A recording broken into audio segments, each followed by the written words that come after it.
بسم اللہ الرحمن الرحیم۔ دل و جان قربان آقا صلی اللہ علیہ وسلم پر آج ربیع الاول کی 4 تاریخ ہے۔ ہم نے یکم ربیع الاول سے سیریز شروع کی تھی۔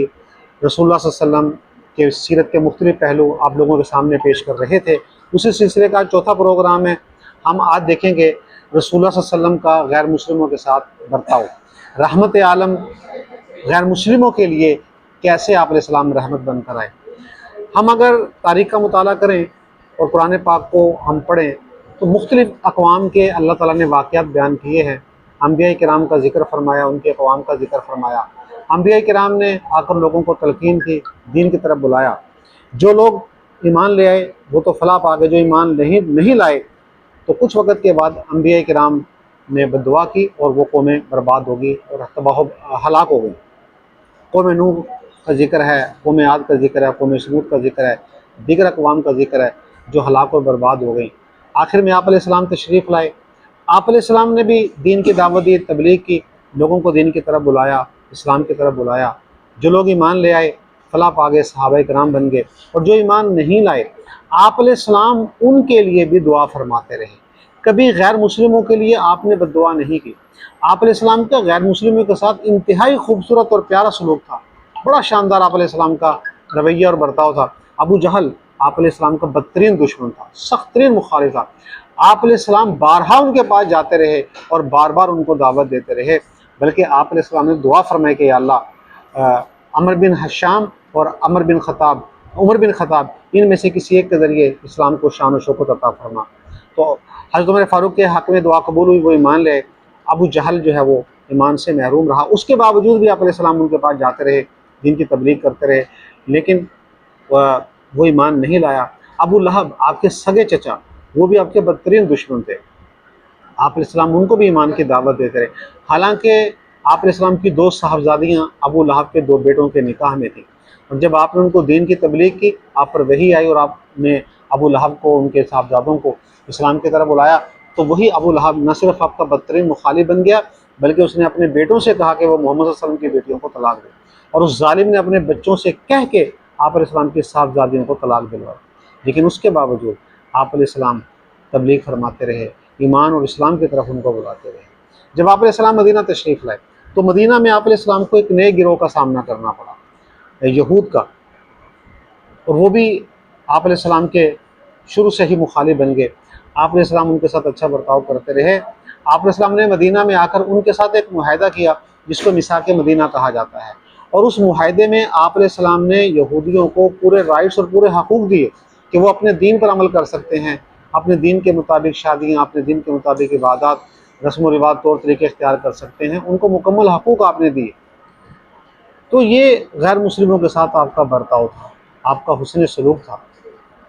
ایک مرتبہ آپ علیہ السلام سفر میں تھے، تشریف لے جا رہے تھے، تو کسی جگہ پہ پڑاؤ کیا، ایک درخت کے نیچے آپ آرام کرنے کے لیے لیٹے، تو آپ نے تلوار اپنی لٹکا دی اور آرام کرنے لگے۔ آپ کی آنکھ لگ گئی، ایک غیر مسلم کی نظر پڑ گئی، اس کو موقع ملا، وہ آپ کے پاس آیا، درخت سے تلوار اتاری اور ہاتھ میں پکڑی۔ اسی اثنا میں آپ کی آنکھ کھل گئی، آپ بیدار ہو گئے تو دیکھا کہ اس نے آپ کی تلوار ہاتھ میں پکڑی ہوئی ہے۔ اس نے آپ علیہ السلام سے فرمایا کہ اے محمد صلی اللہ علیہ وسلم، اب بتاؤ کہ میرے اس تلوار کے وار سے آپ کو کون بچائے گا؟ تو آپ علیہ السلام بڑے پرسکون طریقے سے آپ نے فرمایا کہ اللہ۔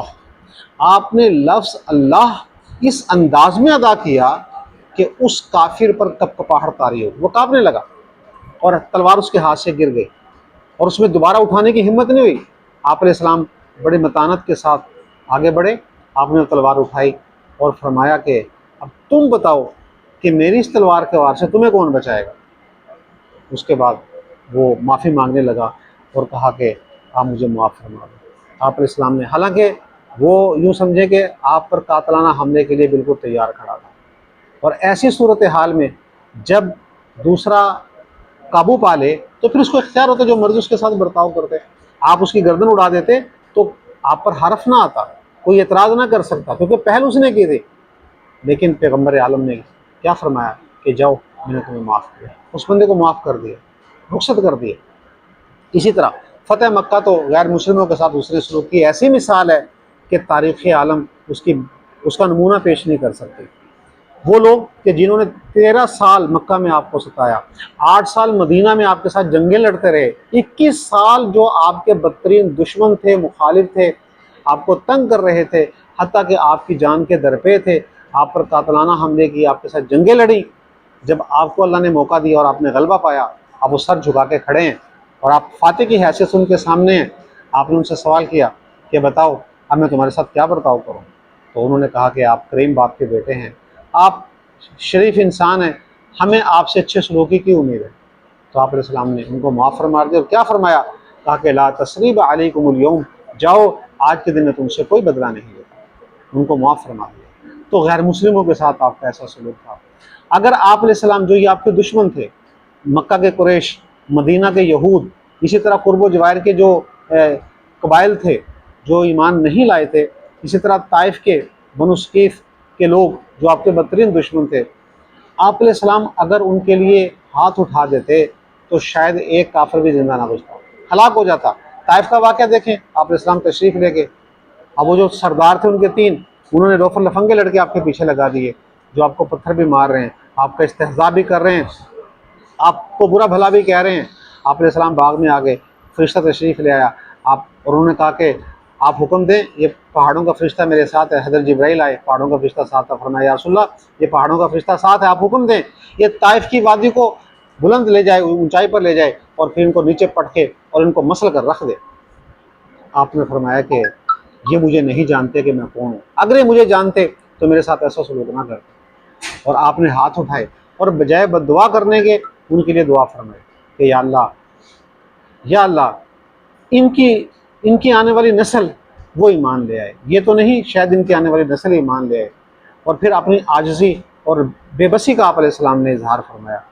اگر اس وقت آپ بد دعا کر دیتے طائف کے لیے تو طائف کا ایک باشندہ بھی زندہ نہ بچتا، لیکن آپ علیہ السلام نے ان کے ساتھ حسن سلوک کیا اور بد دعا نہیں کی بلکہ دعا فرمائی، اور پھر آپ کی دعا کا اثر تھا کہ کچھ وقت کے بعد وہی بدترین دشمن وہ آپ کے سامنے حاضر ہوئے مدینہ میں اور ایمان قبول کر لے اور مسلمان ہوئے۔ پھر ان کی نسلوں میں سے محمد بن قاسم، جنہوں نے بر صغیر کو فتح کیا، اور میرا شہر ملتان جہاں سے میرا تعلق ہے، ہمارے ملتان تک محمد بن قاسم آئے اور ملتان کو فتح کر کے یہاں پہ اسلام کا جھنڈا لہرایا اور دین اسلام کی شمع یہاں پہ روشن کی۔ آج ہم مسلمان ہیں تو محمد بن قاسم کی وہ کوشش شامل ہے۔ تو محمد بن قاسم کے جو بڑے تھے آباء و اجداد، وہ طائف کے رہنے والے تھے، آپ کی دعا کا اثر تھا کہ وہ پھر مسلمان ہوئے اور پھر چلے اور ہمارے بر صغیر تک پہنچے اور فتح کر کے یہاں پہ اسلام کا پرچم لہرایا۔ تو آپ علیہ السلام کا غیر مسلموں کے ساتھ انتہائی شاندار سلوک ہم دنیا میں دیکھتے ہیں۔ ایک مذہب کے لوگ دوسرے مذہب کے لوگوں پر جب ان کو موقع ملتا ہے حاوی ہونے کا تو پھر بدترین سلوک کرتے ہیں۔ اب غزہ میں دیکھیں مسلمانوں کے ساتھ کیا سلوک کیا جا رہا ہے، کشمیر میں دیکھیں ہندوستان مسلمانوں کے ساتھ کیا سلوک کر رہا ہے، اسی طرح دیگر ممالک کی مثالیں ہمارے سامنے موجود ہیں، غیر مسلم مسلمانوں کے ساتھ کیا سلوک کر رہے ہیں۔ لیکن ہمارا دین وہ اچھے سلوک کا حکم دیتا ہے، غیر مسلموں کے ساتھ اچھے برتاؤ کا حکم دیتا ہے۔ اچھے برتاؤ سے آدمی متاثر ہوتا ہے اور پھر آپ کی بات کو بھی قبول کرتا ہے اور بعض کا دائرہ اسلام میں بھی داخل ہو جاتا ہے۔